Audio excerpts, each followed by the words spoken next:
കടൽമണൽ ഖനനത്തിനെതിരെ സംസ്ഥാന വ്യാപകമായി ഇന്ന് തീരദേശ ഹർത്താൽ നടത്തും. മത്സ്യത്തൊഴിലാളി കോർഡിനേഷൻ കമ്മിറ്റിയുടെ നേതൃത്വത്തിലാണ് ഹർത്താൽ.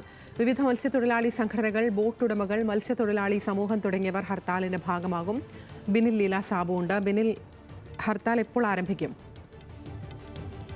ഹർത്താൽ തുടങ്ങിയിട്ടുണ്ട്. ഇന്നലെ അർദ്ധരാത്രിക്ക് 12 മണിക്കാണ് ഈ ഹർത്താൽ ആരംഭിച്ചത്. തീരദേശ മേഖലയാകെ സ്തംഭിക്കുമെന്നാണ് വിവിധ സംഘടനകൾ അറിയിച്ചിട്ടുള്ളത്. LDF-ഉം UDF-ഉം ഈ ഹർത്താലിന് പിന്തുണ പ്രഖ്യാപിച്ചിട്ടുണ്ട്. ഇതിൽ മണൽ ഖനനം ചെയ്യാൻ അനുവദിക്കില്ല എന്നത് തന്നെയാണ് സംസ്ഥാനത്തെ നിലപാട്. പലയാവർത്തി പറഞ്ഞതുമാണ്. അത് പാർലമെന്റിലേക്ക് വരുന്ന അടുത്ത മാസം 12 മാർച്ച് നടത്തുന്നത്. അതിന്റെ മുന്നോടിയായാണ് ഇപ്പോൾ ഹർത്താൽ ആഹ്വാനം ചെയ്തിരിക്കുന്നത്. നിലവിൽ ആ ഹർത്താൽ തുടങ്ങിയിട്ടുണ്ട്.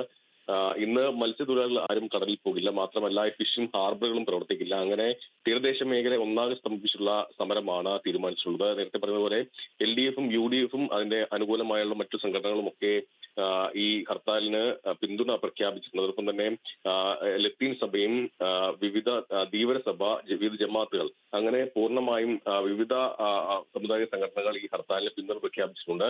എന്തായാലും ഈ ഹർത്താൽ തുടങ്ങിയിട്ടുണ്ട്. രാത്രി 12 മണിക്കാണ് തുടങ്ങിയത്. ഇന്ന് രാത്രി 12 മണിക്കാണ് ഈ സമരം നടത്തുക.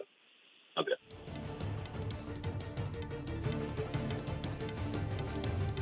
ശരി. ബിനിൽ ലീല സാബു ആണ് വിശദാംശങ്ങൾ നൽകിയത്.